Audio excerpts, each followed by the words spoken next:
Every pandemic leaves two legacies: mass suffering and massive wealth transfers. From the Black Death of the 14th century to COVID-19 in the 21st, the pattern is shockingly similar. When societies break, markets flip, and fortunes quietly change hands. This is the hidden history of how crises create new winners, new losers, and new rules, and why the wealthy often come out richer than before. Our story begins in 1347, when a ship docked in Sicily carrying a microscopic passenger that would rewrite world economics. The Black Death killed between 1/3 to 1/2 of Europe's population. The numbers were so extreme that entire villages vanished, fields rotted, and skilled workers died faster than they could be replaced. But hidden inside this devastation was an economic disruption unlike any in history. Before the plague, Europe's economy was brutally simple. Landlords owned everything. Peasants worked for almost nothing. Labor was cheap, abundant, and replaceable. But after the plague, scarcity flipped the market. For the first time in centuries, labor became more valuable than land. With workers dying everywhere, surviving peasants suddenly had bargaining power. Documents from England, Florence, and France show the same pattern. Wages doubled or tripled. Peasants began demanding mobility, the right to leave their lord's land. Skilled workers formed proto-unions, forcing towns to pay whatever it took to rebuild. Landlords panicked.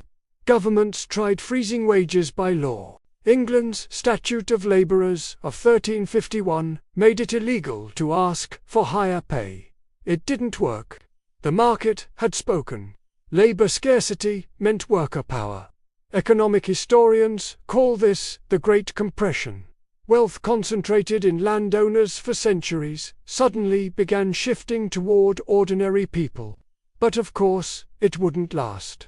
As the crisis stabilized, elites found new strategies. They bought abandoned lands at bargain prices, consolidated fragmented estates, and used political influence to pass laws limiting worker mobility.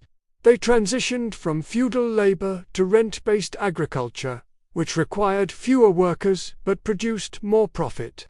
By the late 1400s, the wealthy had adapted, absorbed, and expanded. Pandemics create chaos, but elites thrive in chaos. They have capital when everyone else needs cash. They have assets that do not vanish overnight. They can buy during the panic and sell during the recovery.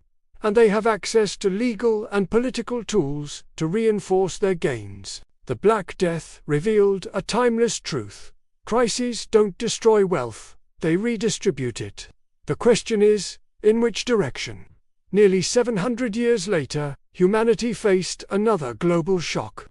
COVID-19 didn't kill 1/3 of the population, but it triggered the deepest synchronized economic shutdown in modern history. Initially, it looked like everyone would suffer. Factories closed, travel stopped, millions lost jobs, small businesses collapsed.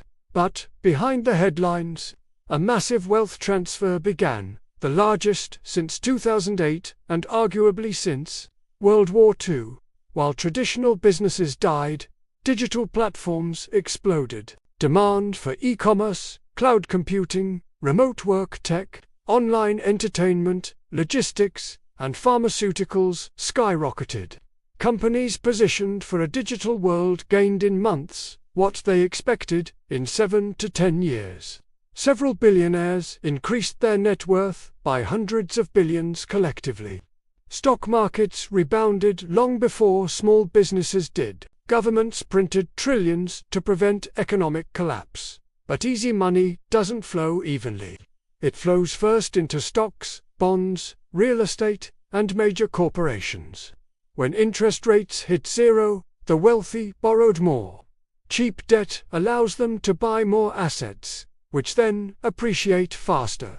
Meanwhile, the average worker faced wage stagnation, rising rent, higher prices, and unemployment uncertainty. Just like after the Black Death, The structure flipped, but this time in favor of capital, not labor.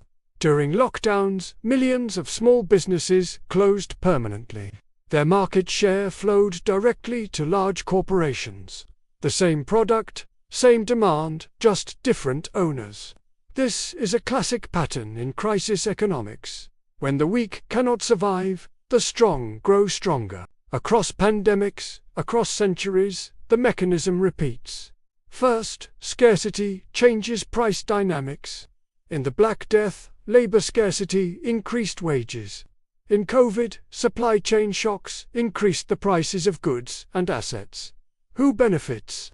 In 1348, it was the workers.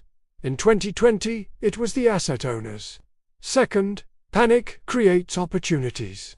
In every crisis, people sell assets cheaply because they need cash. Those with reserves buy at the bottom.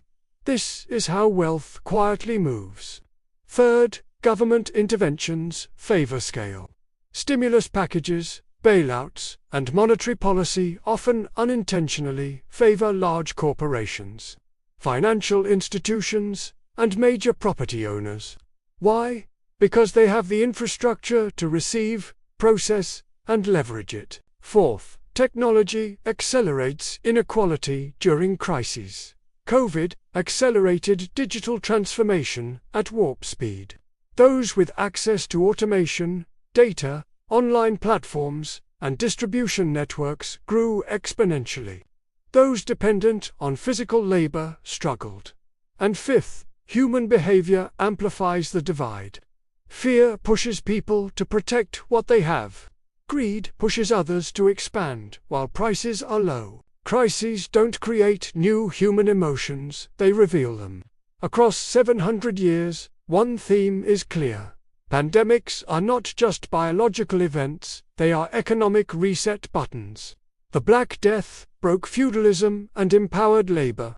COVID accelerated the digital age and empowered capital. In both cases, fortunes dissolved, fortunes emerged, and the structure of society shifted. Every major crisis redistributes wealth. Not randomly, not fairly, but predictably. And the final question every society must confront is this. When the next crisis comes, and it will the system transfer wealth upward, downward, or somewhere entirely new? Thanks for watching, and please subscribe for more content like this.